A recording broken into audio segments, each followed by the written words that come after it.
Hi friends, Mahalakshmi ഇനി വരാൻ പോകുന്ന പ്രമോ റിവ്യൂയിലേക്ക് എല്ലാവർക്കും സ്വാഗതം. അങ്ങനെ മഞ്ജുവിനാണെങ്കിൽ കൈ നിറയെ സ്വർണ്ണങ്ങളൊക്കെ കൊടുത്തു വിട്ടിട്ടാണ് നമ്മുടെ കണ്ണനും മഹാലക്ഷ്മിയും നിന്നിട്ടുള്ളത് തന്നെ.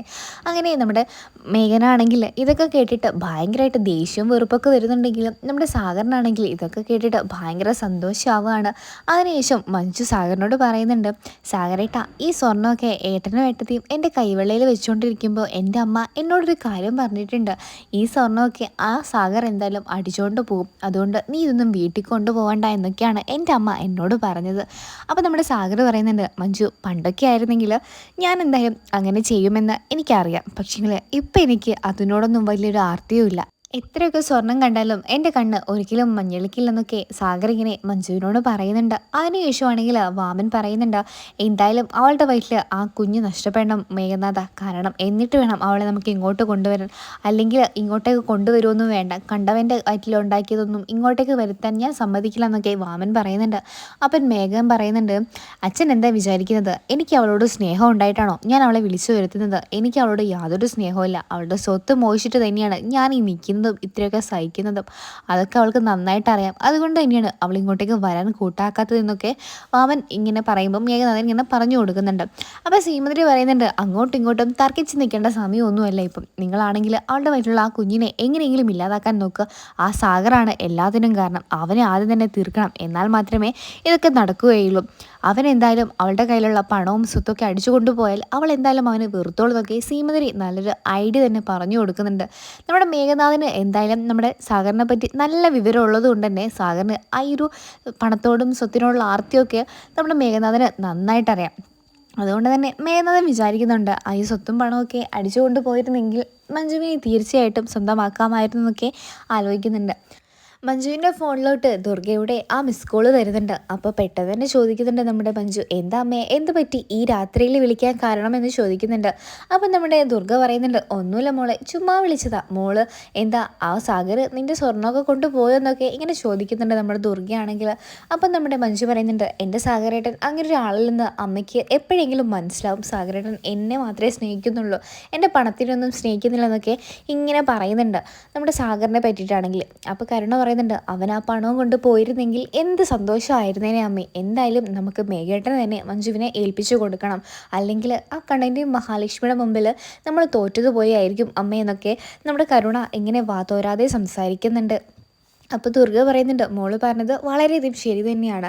എന്തായാലും മഞ്ജുവിനെ തിരികെ മേഘനാഥന് തന്നെ ഏൽപ്പിക്കണം, അല്ലാതെ ഒരു രക്ഷയുമില്ല. ആ മേഘനാഥനാണെങ്കിൽ ആകെ മൊത്തം ദേഷ്യത്തിലാണ്. ദുർഗയായിട്ട് കരുണ ഇങ്ങനെ സംസാരിച്ചുകൊണ്ടിരിക്കുമ്പോൾ ഒരു വലിയൊരു പദ്ധതി തന്നെ മനസ്സിൽ തോന്നുന്നുണ്ട്. അങ്ങനെ കരുണയാണെങ്കിൽ പറയുന്നുണ്ട്, അമ്മേ, മേഘേട്ടനെ വിളിക്ക്, എനിക്കെന്തായാലും ഒരു കാര്യം പറയാനുണ്ടെന്നൊക്കെ പറഞ്ഞിട്ട് മേഘനാഥനെ വിളിച്ചു വരുത്തുന്നുണ്ട്. അങ്ങനെ ദുർഗ ചോദിക്കുന്നുണ്ട്, എന്താ മോളെ, എന്താ പ്രശ്നം, എന്തെങ്കിലും ഉണ്ടെങ്കിൽ അമ്മയോട് പറയാമെന്നൊക്കെ പറയുന്നുണ്ട്. ആ അമ്മേ, പറയാം, മേഘേട്ടനും കൂടെ വരട്ടെ എന്നൊക്കെ പറയുന്നുണ്ട്. അപ്പം നമ്മുടെ കരുണയാണെങ്കിൽ മേഘം വന്നതിന് ശേഷം പറയുന്നുണ്ട്, അമ്മേ, എൻ്റെ മനസ്സിൽ ഒരു ഐഡിയ ഉണ്ട്. കാരണം എന്ന് വെച്ചാൽ ഇന്നാണ് മഞ്ജു ഇവിടുന്ന് സ്വർണം കൊണ്ടുപോയത്. അതെന്തായാലും സാഗറും മഞ്ജു മാത്രമേ ആ വീട്ടിലുള്ളൂ. എന്തായാലും ആ സാഗറിനെ നമുക്ക് നൈസായിട്ട് തന്നെ അവിടെ നിന്ന് മാറ്റാം, ആ സ്വർണവും മാറ്റാം. എന്തായാലും ആ രണ്ട് കാര്യങ്ങളും മാറുമ്പോൾ നമ്മുടെ മഞ്ജു എന്തായാലും വിചാരിച്ചോളും സാഗർ ഒരു കള്ളക്കടത്തുകാരനും പിന്നെ അവളെ പറ്റിച്ചുകൊണ്ടിരിക്കുന്ന ഒരാളാണെന്ന് വിചാരിച്ച് അവൾ വെറുത്തോളും. പിന്നെ നമുക്ക് മേഘേട്ടന് തന്നെ നമുക്ക് മഞ്ജുവിനെ തിരികെ ഏൽപ്പിക്കാം എന്നൊക്കെ കരുണ പറയുന്നുണ്ട്. അപ്പം നമ്മുടെ ദുർഗ പറയുന്നുണ്ട്, ഇവൾ പറഞ്ഞത് വളരെയധികം തന്നെ നല്ലൊരു കാര്യം തന്നെയാണ് മേഘ. അതുകൊണ്ട് ഇവൾ പറഞ്ഞതുപോലെ വേണ്ട കാര്യങ്ങളൊക്കെ നീ ചെയ്യ്. എത്രയും പെട്ടെന്ന് ആ സാഗറിനെയും ആ സ്വർണത്തെയും നീ ആ വീട്ടിൽ നിന്ന് മാറ്റ്. എന്തായാലും എൻ്റെ മകളെ എങ്ങനെയെങ്കിലും പറഞ്ഞ് മനസ്സിലാക്കാൻ എനിക്ക് സാധിക്കും. അതുകൊണ്ട് തന്നെ പെട്ടെന്ന് തന്നെ എല്ലാ കാര്യങ്ങളും ചെയ്യണം എന്നൊക്കെ പറയുന്നുണ്ട് ദുർഗയാണെങ്കിൽ. അതിനുശേഷം മേഘനാഥൻ അവിടേക്ക് പോവുകയാണ് ചെയ്യുന്നത് തന്നെ. നമ്മുടെ കണ്ണനും മഹാലക്ഷ്മിയും ആണെങ്കിൽ ഇതൊന്നും അറിയാതെ നമ്മുടെ മഞ്ജുവിൻ്റെയും സാഗറിൻ്റെയും കാര്യങ്ങളൊക്കെ ഇങ്ങനെ സംസാരിക്കുകയാണ്. മഞ്ജുവിനും സാഗറിനും ഒരു വീടൊക്കെ വെച്ച് കൊടുക്കണം, എത്രയും പെട്ടെന്ന് അവളുടെ ജീവിതം ഒരു നല്ല സുരക്ഷിതമായ ഒരു ജീവിതത്തിലോട്ട് ആക്കണം. എന്തായാലും അവളിപ്പോൾ വാടക വീട്ടിലാണല്ലോ താമസിക്കുന്നത്.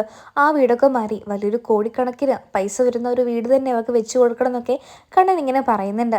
പിന്നെ കണ്ണനോട് മഹാലക്ഷ്മി പറയുന്നുണ്ട്, കണ്ണേട്ട, എന്തായാലും കണ്ണൻ്റെ ആഗ്രഹം സാധിച്ചല്ലോ, ഇപ്പോൾ മലയ്ക്ക് പോകാൻ വേണ്ടി മാല ഇട്ടിരിക്കുകയാണ്.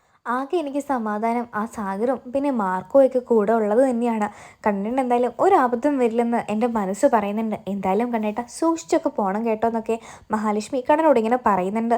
പിറ്റേന്ന് രാവിലെ ആണെങ്കിൽ നമ്മുടെ മഹാലക്ഷ്മി അമ്പലത്തിൽ എത്തിയതിന് ശേഷമാണെങ്കിൽ നമ്മുടെ അമ്മയെ കാണുന്നുണ്ട്. അമ്മയെ കണ്ടതോടെ തന്നെ മഹാലക്ഷ്മി ഓടിച്ചാടി തന്നെ അമ്മയുടെ അടുത്ത് പോകുന്നുണ്ട്. അമ്മേ, എന്നെ അറിയോ, സുഖമാണോ എന്നൊക്കെയാണ് നമ്മുടെ മഹാലക്ഷ്മി ചോദിച്ചിരിക്കുന്നത് തന്നെ. അപ്പോൾ അമ്മ പറയുന്നുണ്ട്, എന്താ മോളെ, നീ എന്താ ഇന്ന് ഭയങ്കരമായിട്ട് സന്തോഷത്തിലാണല്ലോ, എന്താ ഇന്നലെ വീട്ടിൽ ആരെങ്കിലുമൊക്കെ വന്നോന്ന് ചോദിക്കുന്നുണ്ട്. അപ്പോൾ അമ്മയോട് മഹാലക്ഷ്മി പറയുന്നുണ്ട്, വന്നമ്മേ, കണ്ണേട്ടൻ്റെ അനിയത്തിയും പിന്നെ അവളെ ഭർത്താവും വന്നെന്നൊക്കെ പറയുന്നുണ്ട്, ഞങ്ങളെന്തായാലും അവരെ സ്വീകരിച്ചിട്ടുണ്ടെന്നൊക്കെ പറയുന്നുണ്ട്. അപ്പം നമ്മുടെ അമ്മ പറയുന്നുണ്ട്, എന്താണെങ്കിലും അവനെ തേടി ഒരു വലിയൊരു കെണി തന്നെയാണ് ഒരുക്കിയിട്ടുള്ളത് ശത്രുക്കൾ, അതുകൊണ്ട് അവനോട് സൂക്ഷിക്കണം എന്നൊക്കെ പറയാൻ വേണ്ടിയിട്ട് മഹാലക്ഷ്മിയെ ഏൽപ്പിക്കുകയാണ് നമ്മുടെ ആ അമ്മ തന്നെ. അപ്പോൾ എന്താണ് അമ്മേ പ്രശ്നം, എന്തെങ്കിലും പ്രശ്നമുണ്ടോ എന്നൊക്കെ ചോദിക്കുമ്പോൾ ആ അമ്മ പറയുന്നുണ്ട്, പ്രശ്നമുണ്ട് മോളെ, അവനെ ശത്രുക്കൾ ഒരുപാടാണ്, അതുകൊണ്ട് തന്നെ അവനെ ചുറ്റും നിന്ന് വളയാൻ വേണ്ടിയിട്ട് വലിയൊരു കെണി തന്നെയാണ് ഒരുക്കിയിട്ടുള്ളത്. അതുകൊണ്ട് ധാരാളമായിട്ട് നിങ്ങൾ രണ്ടുപേരും അവനെ ശ്രദ്ധിക്കണം. കാരണം അവൻ നല്ലവനാണ്, പക്ഷെങ്കിൽ അവന് ഉള്ള കെണി വെച്ചിരിക്കുന്നത് വലിയ മിടുക്കന്മാരാണ്. ആ കെണിയിൽ അവൻ പെട്ടാൽ പിന്നെ അവന് അവിടെ നിന്ന് എഴുന്നേൽക്കാൻ സാധിക്കില്ലെന്നൊക്കെ ആ അമ്മ പറയുന്നുണ്ട്. അതിനുശേഷമാണെങ്കിൽ നമ്മുടെ മാർക്കോ ആണെങ്കിൽ നമ്മുടെ ശബരിമലയ്ക്ക് പോകുന്നത് മുന്നേ തന്നെ നമ്മുടെ കണ്ണനെയും കൊണ്ട് വലിയൊരു സ്വാമി മടയിലോട്ട് വന്നിരിക്കുകയാണ്. സ്വാമിയോട് ഈ ഒരു അമ്പലത്തിൽ പോയി പ്രാർത്ഥിച്ചിട്ട് വേണം മലയ്ക്ക് പോകാൻ എന്നൊക്കെ പറഞ്ഞിട്ടാണ് നമ്മുടെ അയ്യപ്പസ്വാമിയെ കാണാൻ വേണ്ടിയിട്ട് നമ്മുടെ മാർക്കോയും കണ്ണനും അവിടെ എത്തിയിരിക്കുന്നത് തന്നെ. അപ്പോൾ മാർക്കോ ഭയങ്കരമായിട്ട് സന്തോഷിക്കുന്നുണ്ട്. അയ്യപ്പസ്വാമിയെ കാണിച്ചു കൊടുക്കുന്ന ഈ ഒരു രംഗത്ത് നമ്മുടെ കണ്ണൻ ഒരുപാട് സന്തോഷമാകുന്നുണ്ട്. മാർക്കോ തനിക്ക് വേണ്ടി ഈ ഒരു അയ്യപ്പസ്വാമിയെ വേണ്ടി കാണിച്ചു തന്നല്ലോ എന്നുള്ള രീതിയിൽ സന്തോഷിക്കുന്നുണ്ട്. അങ്ങനെ പിറ്റേന്ന് രാവിലെ ആണെങ്കിൽ നമ്മുടെ മഞ്ജു എല്ലാ സ്ഥലത്തും സാഗറിനെ തിരയുന്നുണ്ട്. സാഗറാണെങ്കിൽ ആ വീട്ടിലെങ്ങും ഒട്ടും തന്നെ കാണാനില്ലായിരുന്നു. അതുകൊണ്ട് തന്നെ മഞ്ജുവിന് പെട്ടെന്ന് തന്നെ ഒരു പരവേശം പോലെ എവിടെ പോയി എന്നറിയാതെ മഞ്ജു ആണെങ്കിൽ ആകമൊത്തം സാഗറിനെ ഇങ്ങനെ അന്വേഷിച്ചുകൊണ്ടേ ഇരിക്കുന്നുണ്ട്. സാഗറാണെങ്കിൽ മഞ്ജുവിനോട് പറയാതെ എവിടെയും പോകാറില്ല. അങ്ങനെ മഞ്ജു ആണെങ്കിൽ ഫോൺ എടുത്ത് സാഗറിനെ വിളിക്കുന്നുണ്ട്. പക്ഷെങ്കിൽ സാഗറിൻ്റെ ഫോൺ സ്വിച്ച് ഓഫ് ആണ്. അതുകൊണ്ട് തന്നെ മഞ്ജുവിന് ആകമൊത്തം പേടിയായിട്ട് നമ്മുടെ കണ്ണനെയും മഹാലക്ഷ്മിയും വിവരം അറിയിക്കുകയാണ് ചെയ്യുന്നത് തന്നെ. അപ്പോഴാണ് മഞ്ജുവിനോട് ആ സ്വർണ്ണമൊക്കെ ഉണ്ടോ എന്നൊക്കെ നോക്കാൻ വേണ്ടി നമ്മുടെ കണ്ണൻ പറയുന്നത്. അപ്പോൾ കണ്ണൻ പറയുന്ന സമയത്ത് തന്നെ നമ്മുടെ മഞ്ജു ആ അലമാര തുറന്ന് സ്വർണ്ണങ്ങളൊക്കെ ഉണ്ടോ എന്ന് നോക്കാൻ വേണ്ടി പോകുമ്പോൾ അവിടെയൊന്നും ആ സ്വർണ്ണങ്ങൾ ഒന്നും തന്നെ ഉണ്ടായിരുന്നില്ല. അപ്പോഴാണ് മഞ്ജുവിന് ആകെ മൊത്തം ഒരു സങ്കടവും ഞെട്ടലും വിഭ്രാന്തിയും ഒക്കെ തന്നെ ഉണ്ടായത്. അപ്പോൾ കണ്ണേട്ടനോട് പറയുന്നുണ്ട്, കണ്ണേട്ട, ഇവിടെ സ്വർണ്ണമൊന്നും കാണാനില്ല, സാഗരേട്ടനെയും കാണാനില്ല, എനിക്കാകെ മൊത്തം ശരീരം തളരുന്നത് പോലെ കണ്ണേട്ടാന്നൊക്കെ പറഞ്ഞ് മഞ്ജു ആണെങ്കിൽ അപ്പോഴേ ഫോണങ്ങ് കട്ട് ചെയ്യാണ് ചെയ്യുന്നത് തന്നെ. അങ്ങനെ മേഘനാഥനാണെങ്കിൽ ആ വിവരങ്ങളൊക്കെ അറിഞ്ഞിട്ട് മഞ്ജുവിനെ പരിഹസിക്കാനും പുച്ഛിക്കാനും വേണ്ടി ആ വീട്ടിലോട്ട് പോകുന്നുണ്ട്. എന്താടി ഇത്രയും കാലം ഞാൻ ഇങ്ങനെയൊന്നും ചെയ്തിട്ടില്ലെന്ന് നിനക്ക് നന്നായിട്ട് അറിയാലോ, ഇപ്പം എവിടെ പോയിടി നിൻ്റെ ഭർത്താവ്, അവൻ നിൻ്റെ സ്വർണ്ണമൊക്കെ കൊണ്ട് പോയിടി, നിന്നെ അവൻ പണ്ട് മുതലേ പറ്റിക്കുകയാണെന്ന് ഞാൻ നിന്നോട് പറഞ്ഞതാ, പക്ഷേ നീ എൻ്റെ വാക്ക് കേട്ടില്ല, ഇപ്പം നിനക്ക് മനസ്സിലായില്ലെന്നൊക്കെ നമ്മുടെ മേഘനാഥൻ ഇങ്ങനെ പറയുന്നുണ്ട്.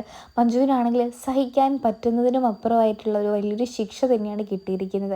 കാരണം മഞ്ജു അത്രയും പേരുടെ മുമ്പിൽ സാഗറിനെ എത്രയും നല്ലവനാക്കാമോ അത്രയും നല്ലവനാക്കിയിട്ടാണ് മഞ്ജു സംസാരിക്കാറുള്ളൂ. പക്ഷേ മഞ്ജുവിന് തന്നെ ഈ ഒരു തിരിച്ചടി കിട്ടിയല്ലോ എന്നോർത്ത് മഞ്ജു ഒരുപാട് സങ്കടപ്പെടുന്നുണ്ട്. അങ്ങനെയാണ് ഈ ഒരു പ്രൊമോ റിവ്യൂ അവസാനിക്കുന്നത്. ഈ ഒരു സീരിയൽ ഇഷ്ടമാണെങ്കിൽ ചാനൽ സബ്സ്ക്രൈബ് ചെയ്യണേ.